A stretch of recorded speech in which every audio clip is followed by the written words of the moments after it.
Olá, eu me chamo José Luiz Ames. E eu me chamo Rosana Marcelino. Eu e a Rosana somos terapeutas. Nós trabalhamos com constelação familiar, com constelação organizacional e também com terapia individual, que nós chamamos aconselhamento sistêmico.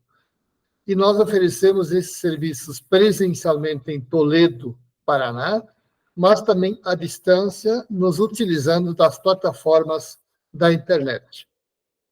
O assunto que nós queremos conversar com vocês hoje se refere à postura sistêmica do não julgamento. Do que se trata? Vejam, costumeiramente, para quem lida nesse universo das constelações, sempre ouve que não se deve julgar. Mas de que julgamento se trata exatamente?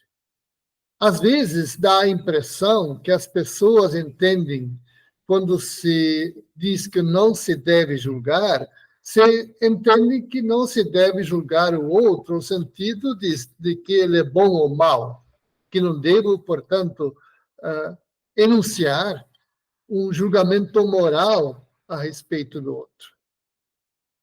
Não se trata disso.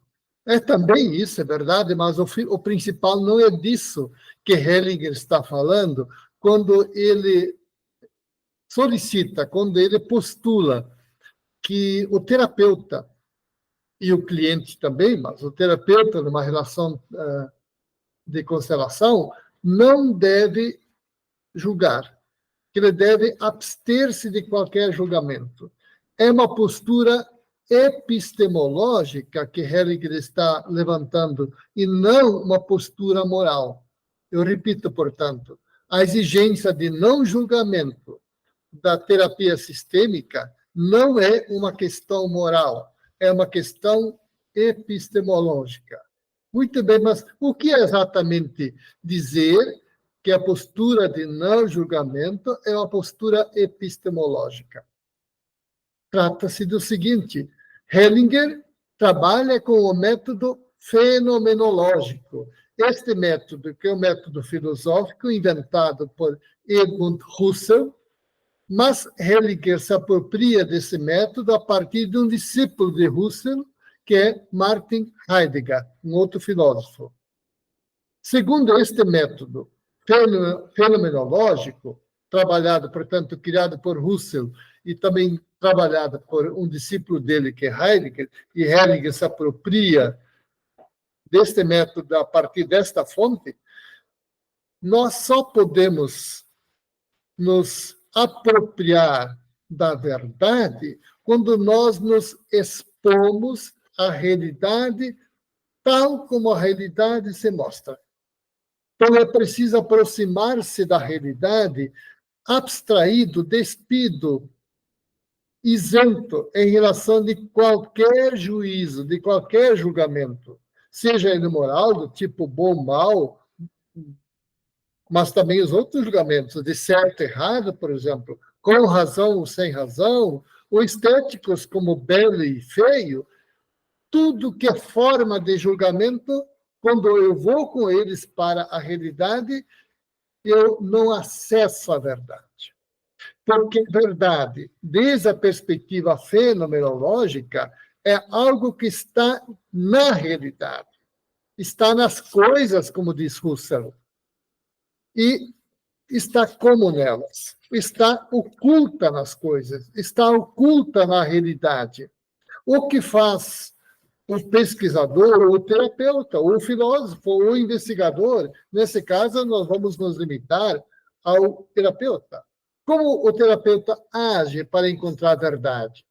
Ele precisa se aproximar dos acontecimentos, das situações e das pessoas com as quais ele lida, observando e percebendo, expondo-se à percepção daquilo que se mostra tal como se mostra. Então, a verdade se desvela, a verdade se mostra, como diz Hellinger. A verdade se mostra na medida em que o terapeuta se expõe à verdade. Ele ouve, ele observa, e ao a partir daquilo que ele ouve e observa, ele percebe e capta o que está oculto naquilo que a pessoa diz e naquilo que a pessoa faz. Então, a verdade é sempre um resultado da desocultação do real, e que só é acessível ao terapeuta se ele se aproxima do real sem qualquer forma de julgamento prévio. Ele vai zerado, como nós falamos. Ele se expõe na neutralidade daquilo que é, e só assim ele se capacita a captar a verdade.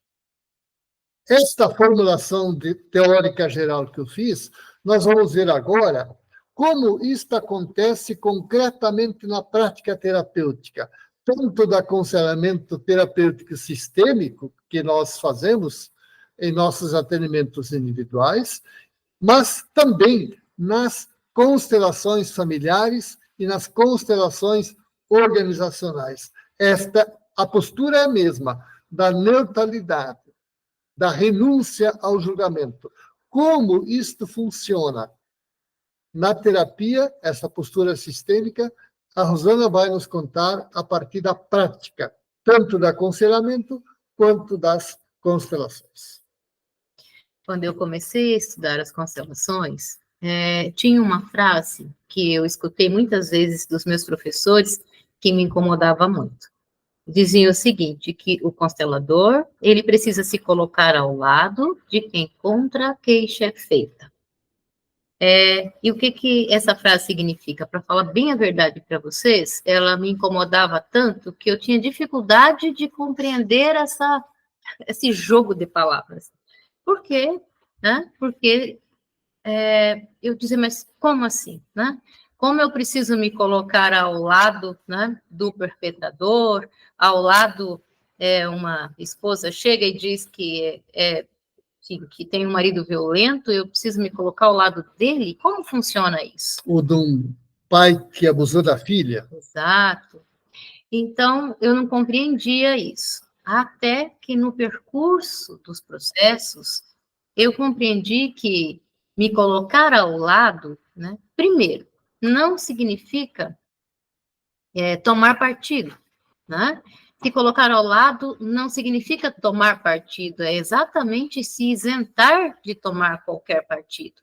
Porque é muito fácil de nos deixarmos absorver pela pessoa que está nos contando uma história difícil, uma história trágica, né?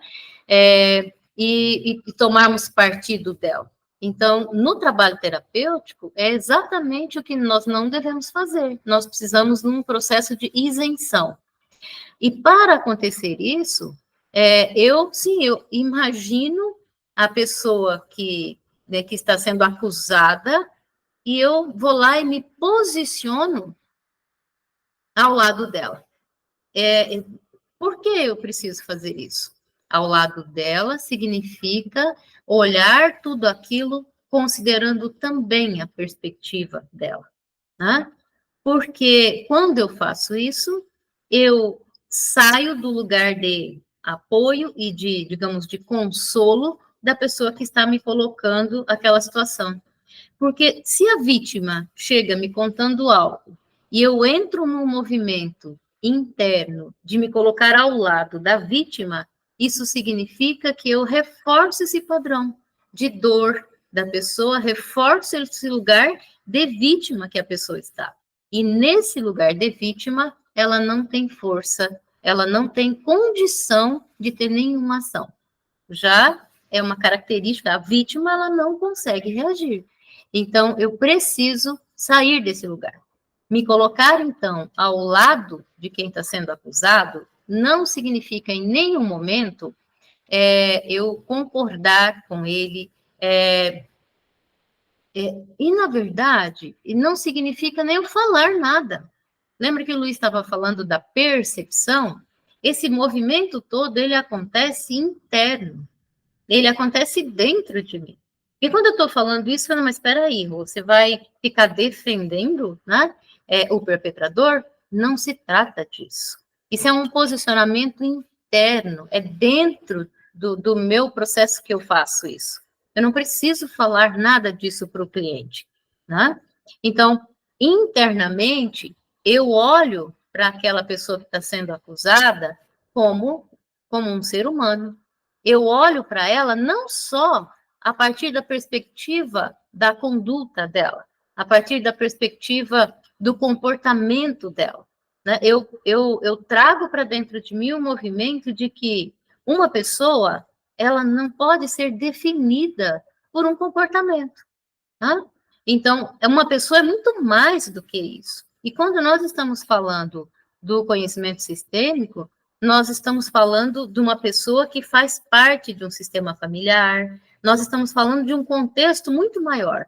Então, se eu quero acessar essa informação, eu preciso me isentar desses lugares comuns de olhar para a conduta da pessoa, de olhar para o comportamento, seja ele qual for. Porque nada que essa pessoa tenha feito tira dela essa condição, a condição de um ser humano. E outro detalhe, quando eu falo que eu não devo acolher a vítima no sentido de me posicionar ao lado dela, isso significa também um movimento interno. O que nós estamos falando aqui? A pessoa que está lá na outra ponta, ela sente o que está aqui dentro de mim. Ressoa de mim para ela aquilo que eu estou sentindo. Esse posicionamento é aqui dentro. Então, eu não preciso estar num movimento de estar consolando a pessoa que trouxe um problema, uma dor, porque isso vai enfraquecê-la. Mas eu posso, aqui dentro, me posicionar vendo a dor dela, né? Me colocar no sentido de tendo compaixão pelo que ela passou. Mas eu não preciso entrar num movimento de consolo, porque isso vai enfraquecer a pessoa dentro do processo terapêutico. Fez sentido isso para você, meu amor? Perfeitamente. Então, sim. Uma outra coisa que é essencial que a gente comente. Quando eu estou falando tudo isso, gente, eu não estou falando em nenhum momento, tá? Que se você vive uma situação de violência, né, de violação, que você não tenha o direito, na verdade, você tem o direito, você tem o dever de se proteger, né, de sair desse contexto. Quando nós estamos falando de compreensão, nós estamos falando de ampliar o olhar, nós estamos falando de entender tudo isso, em nenhum momento nós estamos falando que uma pessoa que está num contexto tóxico, violento, né, que ela precise ficar ali. É diferente de eu dizer que é importante você olhar ampliado, você compreender, você entender todo aquele contexto, não significa você permanecer num lugar violento. É muito comum que as pessoas entrem em contato e elas falam assim para a gente, mas, o que eu faço se os meus pais são tóxicos, violentos,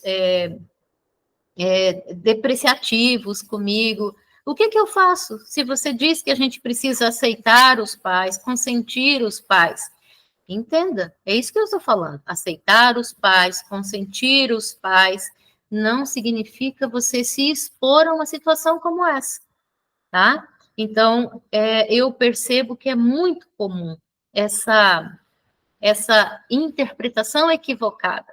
Quando nós estamos falando de compreensão, nós não estamos de aceitação, nós não estamos falando para você ficar no lugar que está acontecendo tudo isso. Compreende? É muito importante que você preste atenção nisso que a gente está comentando. E se você tiver dúvidas com relação a isso que eu estou falando, eu sei que é complexo. Se tiver dúvida, entre em contato conosco. Nós temos inúmeras pessoas que entram em contato e elas falam pontualmente a situação que elas estão experimentando. Então, é mais fácil de você de você explicar algo para a pessoa, de conduzir ela a um exercício, né, a alguma conduta. Quando nós estamos falando da forma que nós estamos falando aqui, é de uma forma muito ampla, né? Não é específica. Mas isso é muito importante. Você precisa, sim, se defender, você tem o direito e o dever de fazer isso para com você, e seja de quem for. Pode ser, né, dos pais, pode ser de um companheiro. Então, preste bastante atenção nesse aspecto, tá? Só quero reforçar a colocação final que a Rosana fez. Quando nós queremos compreender uma situação conflitual e que nos traz dificuldades ou dores na vida, e queremos compreender ela em vista da solução dessa situação, nós não conseguimos isto quando nós temos uma postura prévia de julgamento. O julgamento é um está certo e outro está errado. Não importa. Eu imaginar, eu estou certo e outro está errado, com essa postura você fica no problema e a solução não aparece. Aquilo que nós estamos falando, explicando para vocês, neste vídeo, como em todos os outros, é sempre uma colocação geral, como não tem como não ser. Agora, certamente você tem uma situação que é singular, que é só sua, que nós não temos como responder para você a dificuldade, porque ela é singular, ela é sempre, a resposta sistêmica é sempre singular, é sempre uma resposta para uma situação concreta. Então, se você passa, enfrenta uma dificuldade, ou tem um sofrimento, uma dor, que não consegue enxergar, visualizar a solução para ela, sim, faça contato conosco. Nós podemos ajudar você, seja na forma de uma terapia individual, que nós chamamos o aconselhamento sistêmico individual, seja, e isso se verá nas conversações iniciais, através de uma constelação ou ambas, como em geral acontece, porque em nossas constelações, quando depois dela concluída, são 30 dias de acompanhamento gratuito do cliente, para que ele tire as dúvidas e que ele aprofunde a solução que se mostrou. Isso. E só mais um detalhe.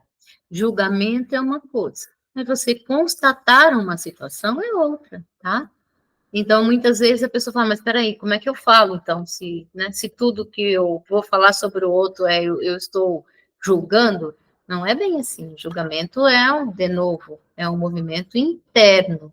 Eu estou considerando o outro, né, errado ou tudo mais. Mas constatar uma situação é diferente, tá?